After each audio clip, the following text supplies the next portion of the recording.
أعوذ بالله من الشيطان الرجيم بسم الله الرحمن الرحيم الحمد لله رب العالمين والعاقبة للمتقين والصلاة والسلام على رسولنا سيد المرسلين وإمام المتقين وقائد المجاهدين وآله وأصحابه عليهم أجمعين ومن تبعهم بإحسان إلى يوم الدين أما بعد السلام عليكم ورحمة الله وبركاته. Aziz saboqdoshlar, qarindoshlar, bugun darsimizning 6-si qazo va qadarga ishonish haqida to'xtagan. Bu qazo va qadarga ishonish haqida darsimizni boshlaymiz. 6-si qazo va qadarga ishonish. Qadarning ma'nosi nima? Qadar deb qandoq narsani atiladi? Qandoq narsa atiladi? Alloh subhanahu va taolo maxluqotlarni yaratishni xohladi va bu maxluqotlarning har birisining o'ziga xos sifati va o'ziga xos bekitilgan o'lchami, ya'ni uning şəklinin ölçümü, onun dünyada yaşaş ölçümü ve onun her birisinin ki hareket kılış ölçümünü Allah Teala ölçümüyle buluştukunu hüküm kıldı. Allah Teala bu hakta ve halaka kulle şeyin fekadderahu takdira. Hem nesini Allah yarattı. Allah dünyaya ekeldi. Allah Teala bar kıldı. Meyli canlıkı, meyli cansızı, meyli onunki kandak şekildeki olsun. Allah Teala onu yarattı ve o her birinin ölçümünü bikitti. Onun süptini onunla uğurlaştırdı. Dep Allah Teala fekadderahu takdira. Yaratgan her bir narsının ölçümü bilen buluştukni, muayyen sıfat bilen buluştukni ve her bir tür özünün türü bilen, özünün şekli bilen, özünün rengi bilen, özünün avazı bilen, özünün eceli, büktülgen eceli bilen buluştukni Allah subhanahu wa ta'ala bikitti. Dep bizge Allah haber verdi. Allah subhanahu wa ta'ala özünün yaratgan mahlukatları da buluduğan işlerini bülgüçü o.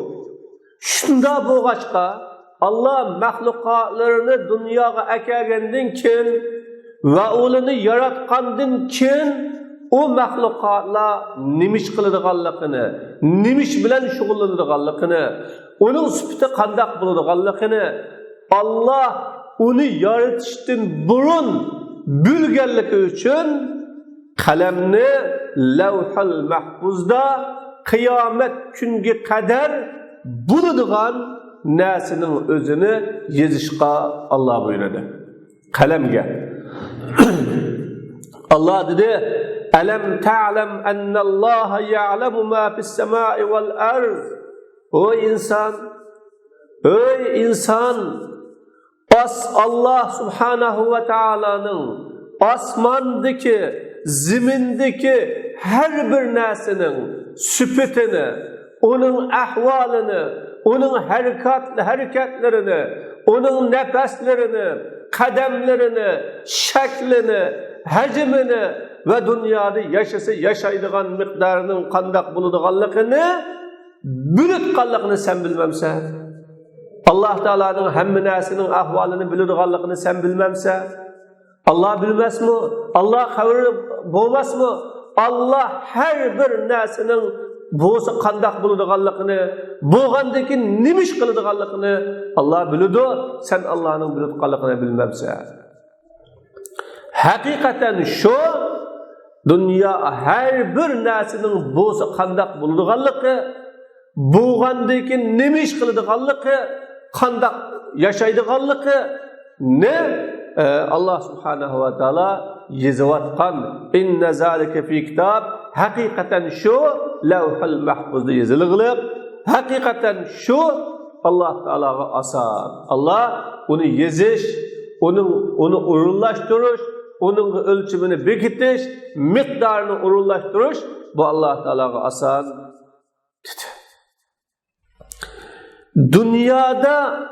Dünyadaki her bir narsa hareket bulsun, tohtaşlar bulsun, her bir narsa o Allah Teala halıqını için buludu.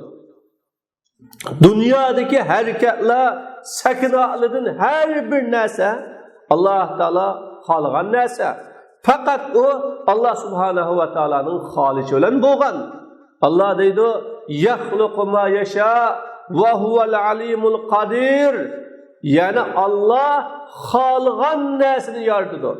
Dünyada boğan, dünyada oturuğa çıkan, dünyada Allah Teala yaratkan ve tepilgan her bir narsa Allah Subhanahu ve Teala'nın hahişi, Allah'ın iradesi, Allah'ın meşiyeti, Allah Teala onu şundak buluştukta halıqan. O Allah Teala hem narsini bilip tuğuçu ve kudretlik, Allah onu dünyaya ekilişki kudretlik, etkitişki kudretlik, qanda xalısı şundak yaratışqa ve şundak icat qilishqa kudretlik deb Allah bayan qildi.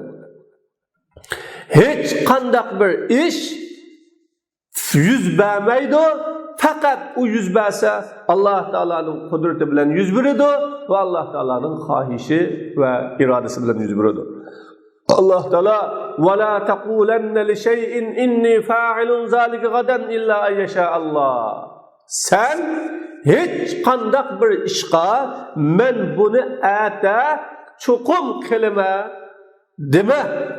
Bırak Allah Teala halisi kılalaysa canını asıçı, aklını yok asıçı, tenini kesel kılıp koysuçu, sen bir sebep bilen onu kılıştın Allah Teala tosap kasıçı, ne beni kılalaysa sen?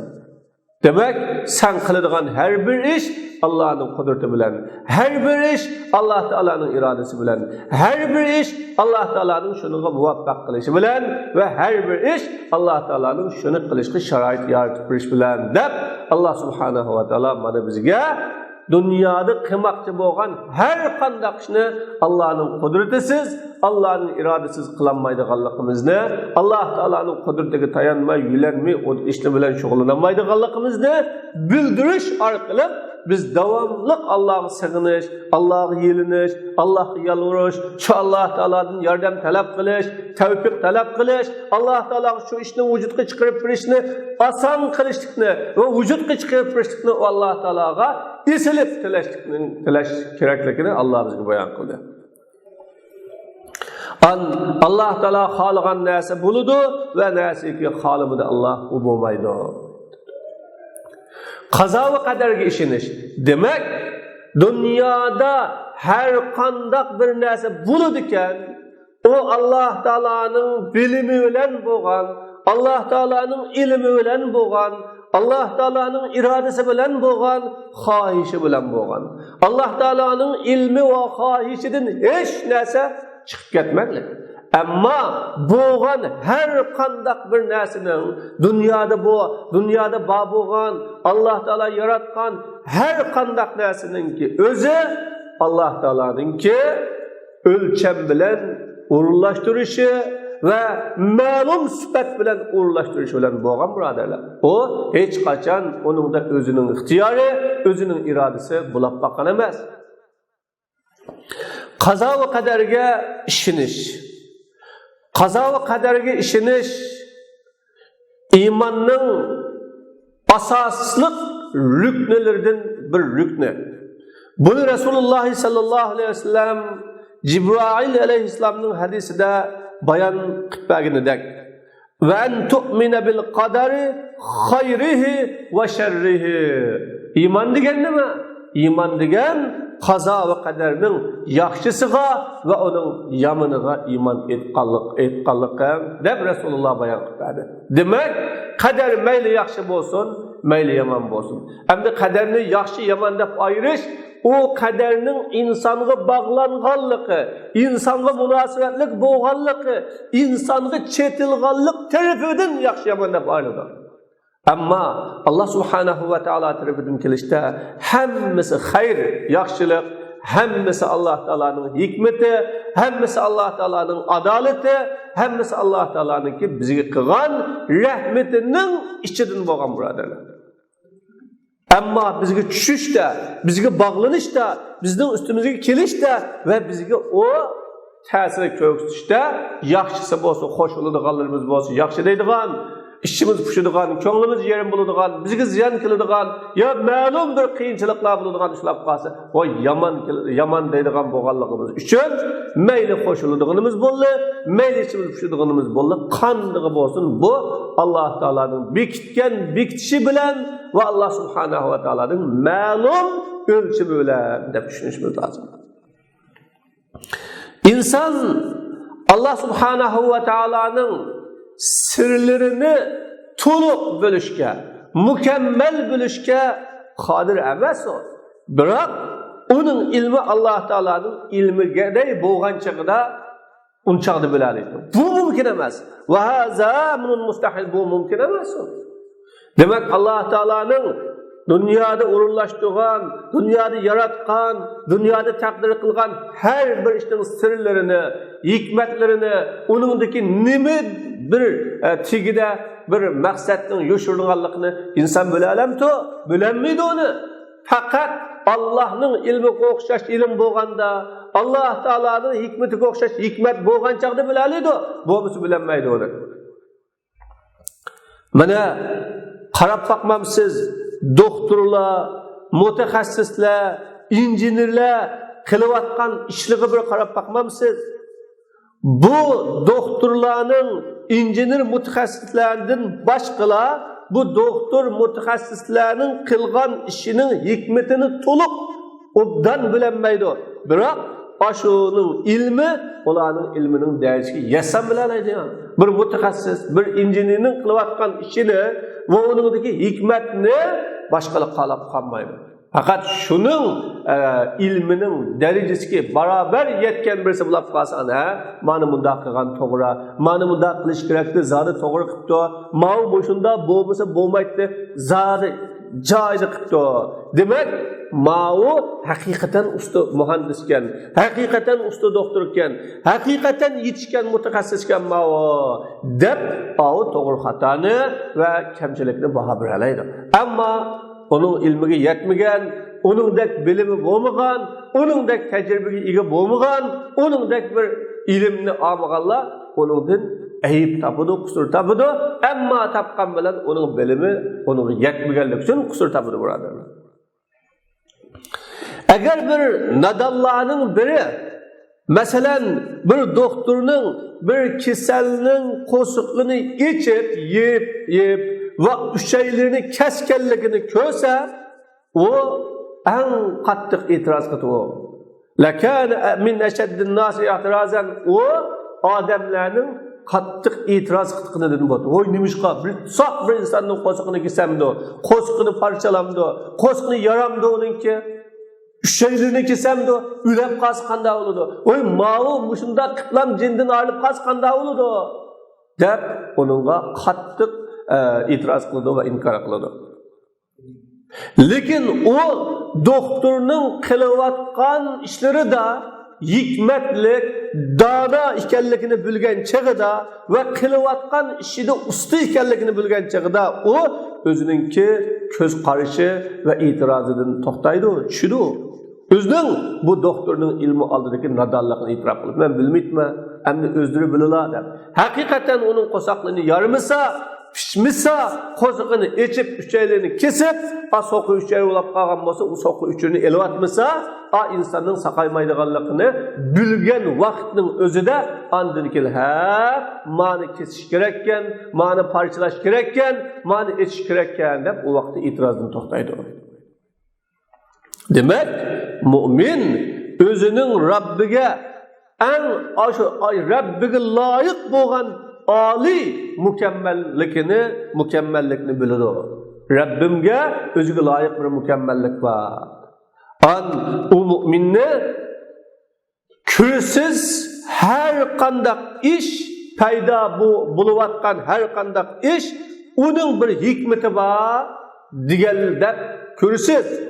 Kaçan o mümindin bir ilahi hikmet yok bolsa, kaçan o mümin bir ilahi hikmetini okanmasa, bir işte işledin o özünün Allah Teala'nın ilmi aldıdaki nadallıkını bilip, hakim, habir, alim boğan zatqa nima qiladi? İtiraz qilishni qo'yib qo'ydi. Ha, bilenmegen bolsa men bilenmedim. Mening ilmim yetmedi. Mening ilmim aciz.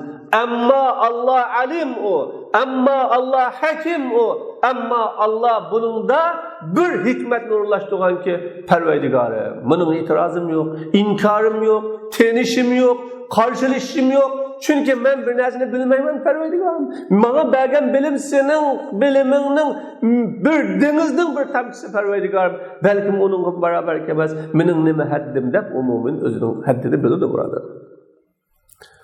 La yus'alu amma yaf'al ve hum yus'alun. O Allah kılgıdıdan sual kılınmaydı. Allah'ın hiç kim hesap vermeydi. Allah'ın hiç kimi sorulmaydı. Nimiş kamanı kıldınız deb. Amma ve hum yus'alun. Ola kanı kıldı, sual kıldı. Onun sualını, onun hesabını, onun sorgunu alıpkan bir Allah var. Kaza ve kaderge işinişninki neticesi. Kanda bir kişi Allah Subhanahu ve Taala'nı her kandak bir narsani ölçem bilen, eclidi ölçümü var, süptidi ölçümü var, onun hacmi yani şeklidi ölçümü var, ölçem bilen yaratkanlık işense, siz onun yaxşılıkның kaderlerini tunuşqa herismen ikenlikini kürüsüz, o arkalık yamanlıkның kaderlerini tosaş üçün. Ama bu kandaklıda açlıkның kadrini, taamның yiyiş kadri bilen, keselliğin kadrini, davalanış kadri bilen, fakirlikның kadrini, rızık talep kılışta, işleşnin kadri bilen kadri bilen karşıtıganlıkını ve şunun bilen toskanlıkını siz görürsünüz. Mümin her kandak nese bir ölçem bilen yaratıldı, takdiri bilen yaratıldı digerlikini işinetken o ma yaxşılık ne yamanlık ne yaxşılık bilen demek kıgılı buludu, yaxşılık kadar bilen toskılı buludu, açlıkını tamak yiyiş bilen açlıklı tamak yiyiş bilen, kiselli davalaş bilen, o mu takdir, bu mu takdir? Kisel buluş mu takdir, davalanış mı takdir, aç kılış mı takdir ve onu tosuşun tamak yiyiş mi takdir?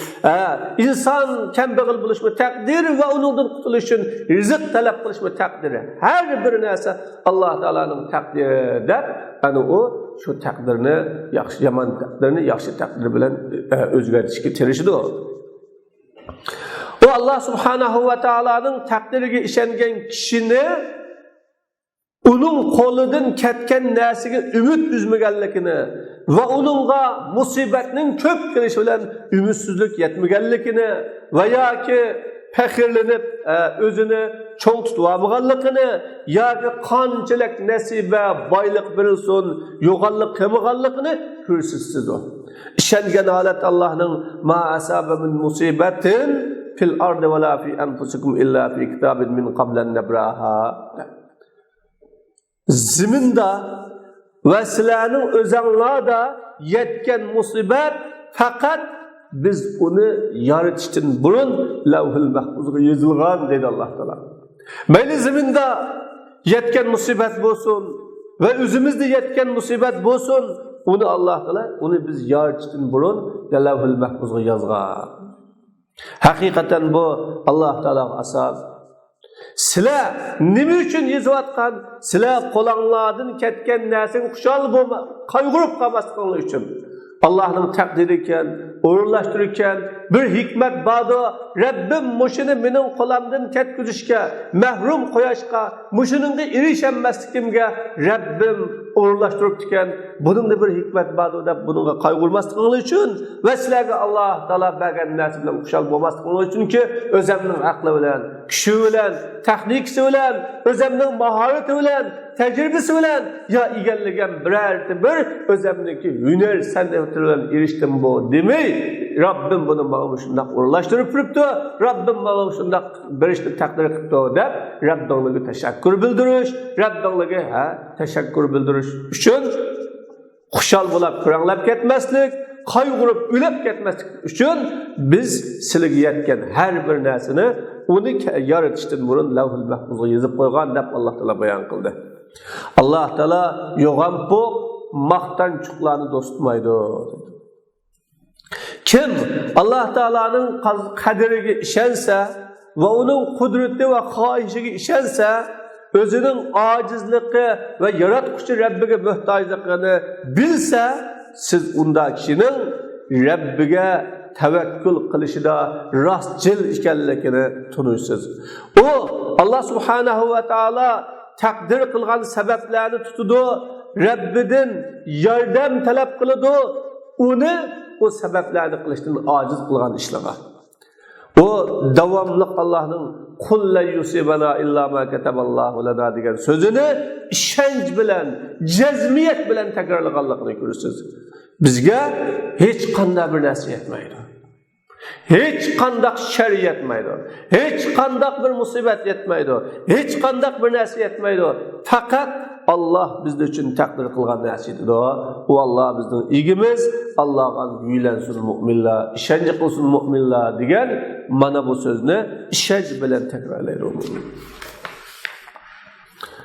İki tane şübhe. Hem de bunda desek her bir narsa Allah Teala'nın takdiri uğurlaştırışı bilen her kandak narsa dünyaya vücutga çıktı. Bu Allah Teala'nınki uğurlaştırışı bilen vücutga çıktı desek bu Allah Teala'nınki takdirini yaxşı bilmegen, yaxşı tushunmagan, bu haqda yaxşı xabar bo'lmaganlar bir delil o'xshaydigan ammo delil bo'lmagan bir gumonlarni keltirdi. Bu ikki shubha.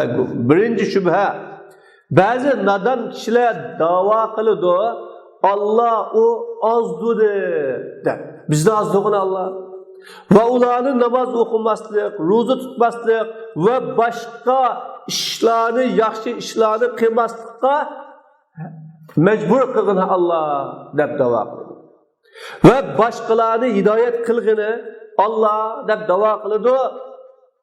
Bununla Allah Teala'nın sözünü vasıt qilib hakikaten sen yaxshi ko'rgan do'st tuqqanlarni to'g'ri yo'lga boshlanmaysa, lekin Alloh xohlagan kishilarni to'g'ri yo'lga boshlaydi.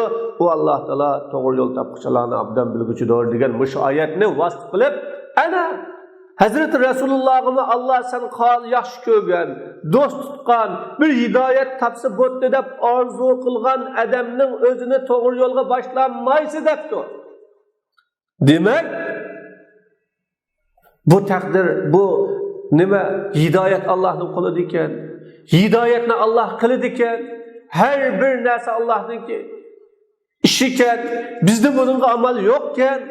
Unda bo'lgan chaqda bizning bundaq ezishimiz, namoz o'qimayotgan bo'lishimiz, bu shundoq aski-paski odam bo'lib qolishimiz Rabbimizdan o'rlashtirish ekan. Pishonimizga putilgan ekan, biz bu shundoq ap qo'papdimiz taqdirimizda, pishonimizda deb özünün azğanlığı, özünün hidayetten yıraklaşıp ketkenlikini Allah Subhanahu ve Teala'ga döngep koyuşqa urunudu. Lekin Allah xalğan kişinin hidayet kılıdı deydi. Sen söygün demez, sen yaxşı görgün demez. Hidayetini xalğan bir adamla baki, Allah hidayetini xalğan, ya Allah'ın hidayetini xalğan bir insanla baki, bu insanlarni hidayet qiladi. Allah hidayet topquchilarga alim. Kim hidayet topadi, kim to'g'ri yo'lga ergishadi, buni Alloh taolo biladi. Shuning uchun Allah bilganligi uchun hidayetga layoqatlik, salohiyatlik, hidayet basini qadrlaydigan, hidayetning qimmatini tunuydigan, hidayetni haqiqatan o'zining jonlaridan, mollaridan aziz biladigan, hidayet topganlik uchun faxrlanadigan, hidayetni eng qadrlik narsam deb his qiladigan odamlarga Alloh taolo hidayet beradi. Endi bu shubhini keltirganlar hidayetning ikki qism ekanligini bilmadi. Birinchisi yetaklab qo'yash, boshlab qo'yash hidayeti.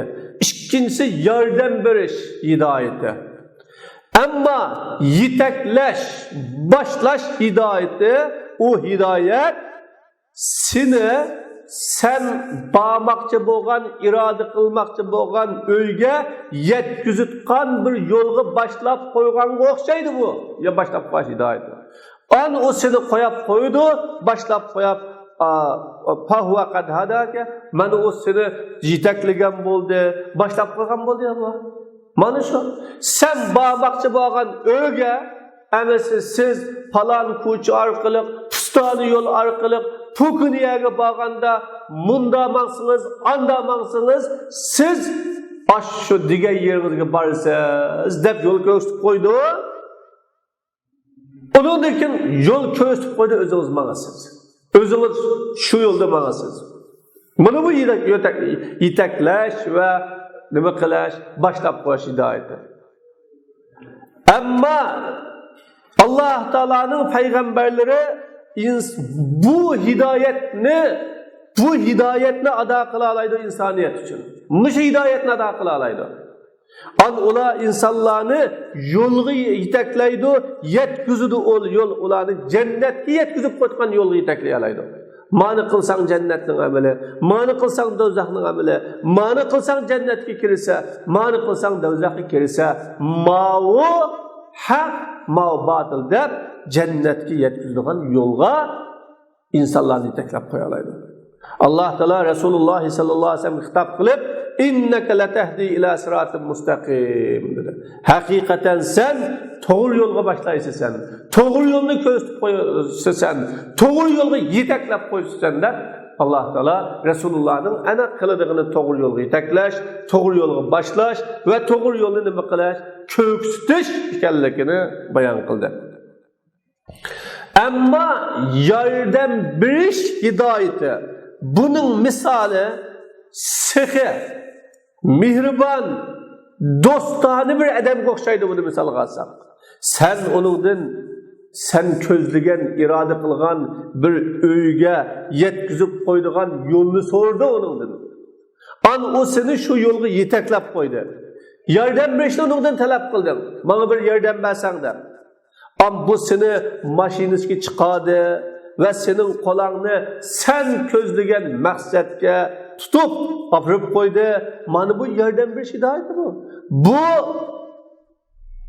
Bu faqat yetaklash hidoyati va yordam talab qilish hidoyatining oldida bu hidoyat bo'lmaydi, faqat yetaklash hidoyatini qabul qilgan va yordam talab qilgan shaxs uchun bo'ladi bu. Oldi bilan bundaq odam bir hidoyatul irshadni qabul qilsa, o yetaklash, yo'l ko'rsatish, boshlab qo'yish hidoyatni qabul qilsa, tushundirgan bo'yicha men mangdim, men deganingiz bo'yicha mangdim, ya shundaq bir tirish baqdim, lekin topolmadim, lekin ojiz keldim, lekin imkoniyatim bo'lmadi, qilolmadim, men bir yordam qiling degan chog'ida, aningdan keyin Alloh subhanahu va taolo tomonidan yordam hidoyati keldi birodarlar. Demek, peygamberlerin kelganligi, kitobning tushganligi, aramızda haq bilan yashaydigan odamlarning bo'lganligining o'zi hidoyatul irshad, yetaklash hidoyati, boshlash hidoyati va yo'l ko'rsatish hidoyati. Ammo şu odamlardek mang'anmaganligimiz, şu odamlardek yashayanmaganligimiz, şu odamlardek qilinmaganligimiz o hidoyatul avnning bo'lmaganligi bu. Nima uchun? Buningda shu hidoyatni ko'rgandan keyin, tunigandan keyin, tushungandan keyin bizni shu hidoyatga nim bo'lsa bo'lsin mang'adigan, nim bo'lsa bo'lsin shu hidoyatning talab taqozzolari bo'yicha yashaydigan, nim bo'lsa bo'lsin shu hidoyatni qabul qilib, u yo'lga kiradigan bir g'ayrat, iroda, mazmut, mustahkam niyat yo'qligini bo'lag'liq. Qachon payg'ambarlar yetaklash hidoyatini bilan shug'ullangan bo'lsa, bu payg'ambarlar tavfiq va yordam hidoyatiga ega emas. Chunki Alloh subhanahu va taolo o tavfiq hidoyatini faqat o'zi xohlagan kishiga berdi. Qanday kishiga? Hidoyatni so'ygan kishiga, hidoyat uchun yuzlangan kishiga, hidoyatni izlagan kishiga, hidoyatni qadrlagan kishiga va hidoyatni nima qilgan? Qabul qilgan kishiga. Alloh subhanahu va taolo bizning payg'ambarimiz Muhammad alayhisolatu vasallamga xitob qilib dedi: "Innaka la tahdi man ahbabta." Haqiqatan sen o'zing yaxshi ko'rgan, o'zing do'st tutgan, o'zing orzu qilgan, o'zing xohlagan odamni hidoyat qilolmaysan sen. Ya'ni yordam hidoyatini, tavfiq hidoyatini sen berolmaysan dedi Rasululloh sallallohu alayhi vasallam. Chunki u xohlamasa, u uni qabul qilgani unimasa, u hidoyat sen yetaklash, yo'l ko'rsatish, boshlab qo'yash hidoyatini uningga berib, "Mau to'g'ri, mau xato, mau haq, mau botil, mani qiling, mani qilmang" desang, u uningga kirgani unimasa, endi sen o hidoyatni ichiga siqib uchirolmaysan dedi Rasululloh sallallohu alayhi vasallamga. Lekin Alloh xohlagan kishini hidoyat qiladi. Va huwa a'lamu bil muhtadin. Alloh hidoyat topquchiligi olim degan. Alloh kim hidoyat bersa, hidoyatni qabul qiladigan, hidoyatni qadrlaydigan, hidoyatni ching tutadigan va shu hidoyatni hammadan aziz nas qatorida ko'radigan va hidoyat uchun o'zini bag'ishlaydigan va u hidoyatga o'zini ataydigan, Allohning bu hidoyat ne'matida hamma ne'matdan oldini qo'ydigan bu odamni Alloh biladi. Shuning uchun Alloh taolo u odamni hidoyat qiladi. O Allah subhanahu va taolo adil zotki irshad hidoyatini, ya'ni yetaklash hidoyatini qabul qilgan kishini tavfiq hidoyati va yordam hidoyatiga muyassar qiladi va boshlaydi. Oldi bilan yetaklash hidoyatini qabul qilsin va boshlash hidoyatini qabul qilsin. Allah Teala onu qabul qilgandan keyin tavfiq hidoyatini va yordam hidoyatini Alloh unga berdi. Allah vallazina ihtadaw zadahum hudan va atahum taqwahum. To'g'ri yo'l topganlarga Alloh Teala hidoyatni ziyoda qildi va Alloh ularga taqvolikni berdi dedi.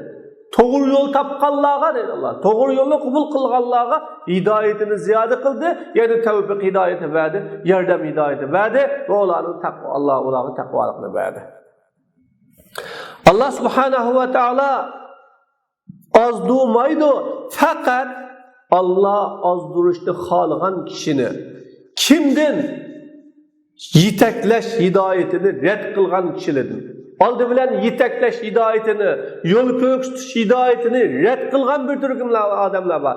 Ulamolarning so'zini tinglamaydigan, kitob, ilm, ma'rifat o'qimaydigan, haq so'rovlarga bormaydigan, dini haqida bir narsani tushunish uchun qiziqmaydigan, yaxshilik yo'llariga tirishmaydigan, ilm, ma'rifat orqali o'zini bir yo'lini tepish uchun atlanmaydigan bir adamlar borki, bundak adamlarni ve to'g'ri yo'ldan egib ketgan, maylab ketgan adamlarni Alloh taolo andan azdurdi.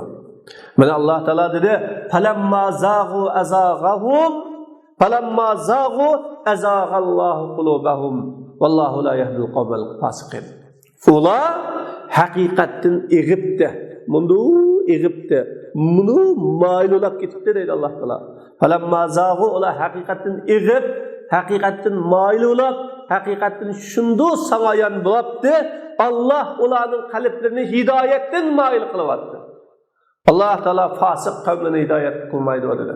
Bir inson haqni ko'radi, haqqi yetaklansa, haqqi boshlansa, haqni ko'ksilsa inson o haqning udulusida ya menfaati, ya havoyi havisi, ya onun ma'lum bir narsasi onun keynida taqshib qoladi.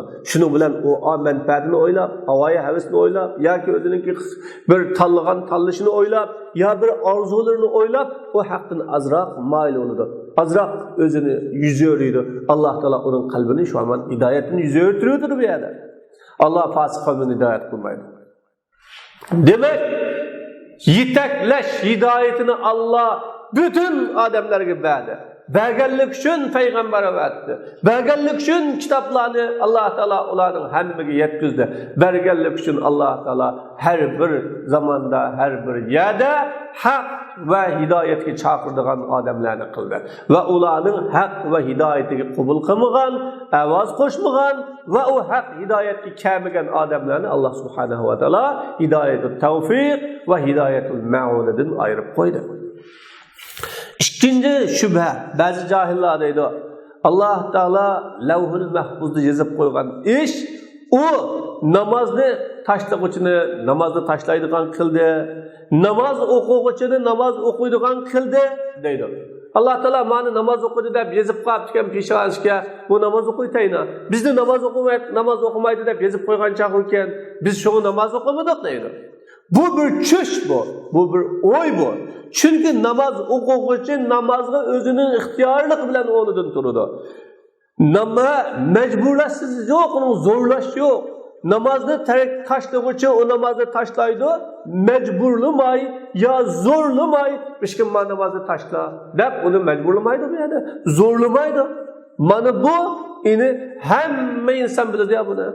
Çünkü Allah Teala insanı yaratışını irade kıldı, onunla hürlük var, ihtiyarı var, irade kıldı. Allah her bir insana hürlükle, ihtiyarlıkla verdi ki insan aşı özünün hürlükü ve ihtiyarlığı boyunca yaşaydı bir yerde. Namaz okumaganını namaz oku dep tayaklı kallıklı çinep durmaydı, Kur'an'ı tanlap durmaydı, okumaganını okuma dep durmaydı, okuğunu okuma dep durmaydı. Ama kaçan sorusu sorguçu, kandamı bulmaydı, levh-ül mahfuzda yazılgan neyse insan üçün kılıvatkan emeliki haber vergici olmaydı.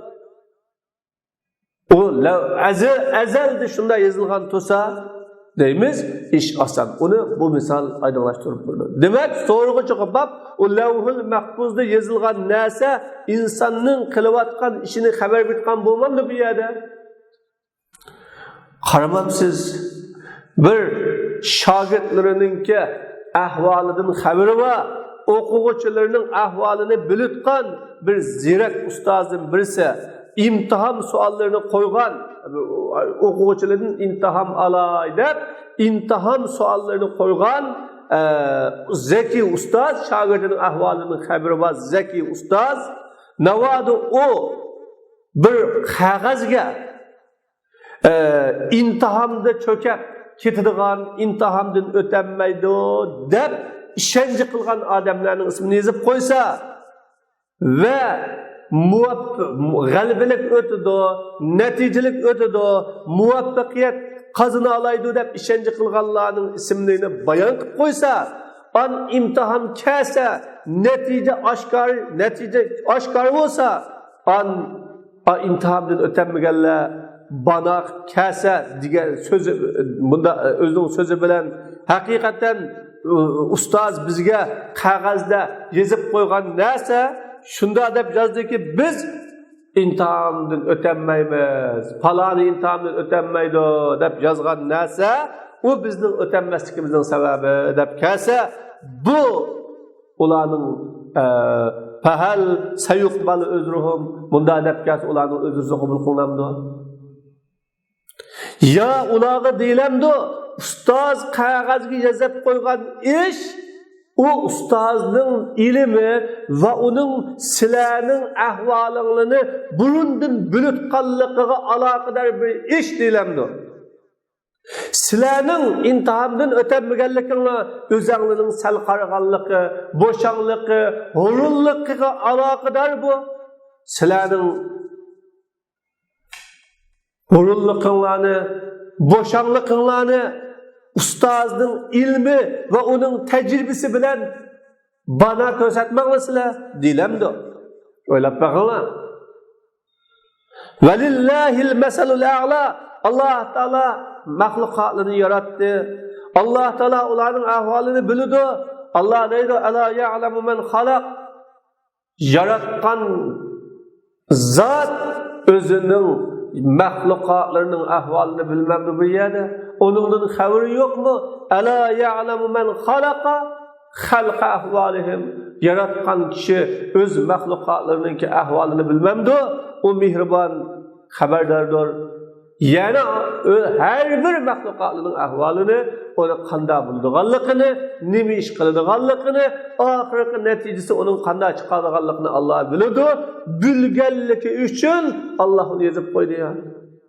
O Allah'ın yazıp koyganlığı, sizin ötenmeydiganlıqına, baxtsiz bulab qalğanlıqına, ya ki işinizin təti bulab qalğanlıqına hiçbir bağlantısı yok deydi Allah Teala. Bizni Allah Subhanahu ve Teala bu dünyada imtihan mezgilini ötküzeşlik için yarattı Allah Teala. O Allah Teala imtihanın neticesini bölüdü. Dünyada bizni imtihan qilg'ili yaratganligi uchun Allah imtihanning natijasini biladi. Qan baxtsizlarga baxtsizlikni yozib qo'ydi, baxtni baxtliklarga yozib qo'ydi. O'zining buning oldida bo'lgan va buningdan keyin bo'ladigan atrofliq hammani qo'rshigan ilmi bo'yicha yozib qo'ydi Alloh taolo.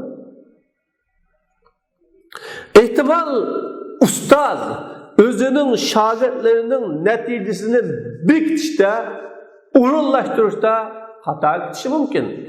Lakin Allah Teala'nın takdiri özünün mahlukatlarının, bendelerinin işlerini bekitişte hata etmeydi. Levh-i mahfuzga yazıp koyuş Allah Teala'nın burunki ilmiga aloqador. Allah burun bilganlikdan, uqqanlikdan yana nega bordi deb shuni tunuganlikni Alloh taolo yozib qo'yganlik. Masalan, namozni tashlash bu gadankashlik aloqador bir ish, beparvolik aloqador bir ish, namozni tark etuvchining gunohkor bo'lganligiga aloqador bir ish. Yani bilimsizler özünün ma'siyati, ozg'unligi Allah Teala'nın ilmi ve Allah Teala'nın mükemmelligi bilen özür aytishni xohladi. Bular shunday demakchi. Allah Teala'ga aytmoqchi. Hakikaten Allah Teala'nın ilmi burun kadimi, ama o insanı Allah yazgan narsaga haydiguchi şunun zorluğu emas.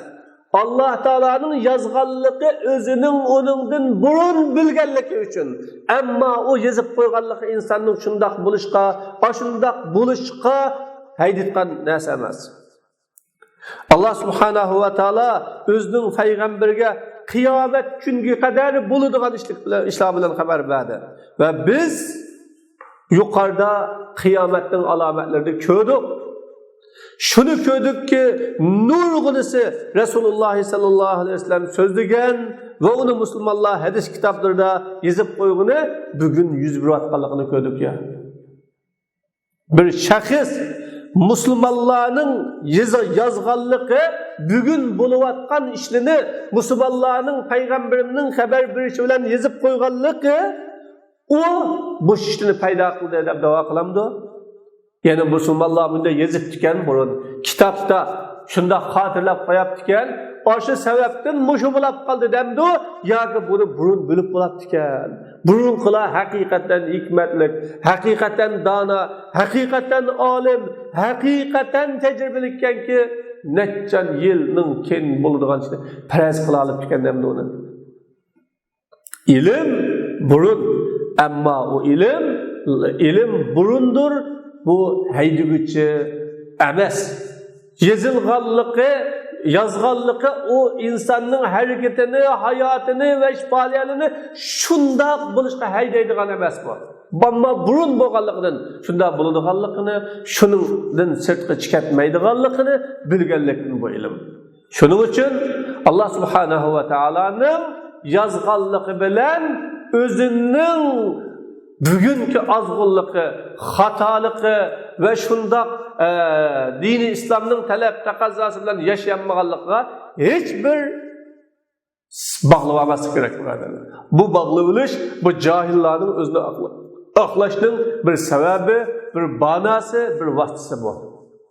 Ve ahiru da'vana elhamdülillahi rabbil alemin. Allah Teala hemimizni qazo ve kaderga to'g'ri ishonadigan, qazo va qadarni to'g'ri tunuydigan va qazo va qadarga qarata to'g'ri bo'lgan bir xil e'tiqodda bo'ladiganlardan qilsin. Alloh taolo hammamizni shu qazo va qadardan foydalanib, yaxshi taqdir, yomon taqdirimizni yaxshi taqdirga o'zgartirib nasib qilsin. Va aqru da'vana alhamdulillahi robbil alamin.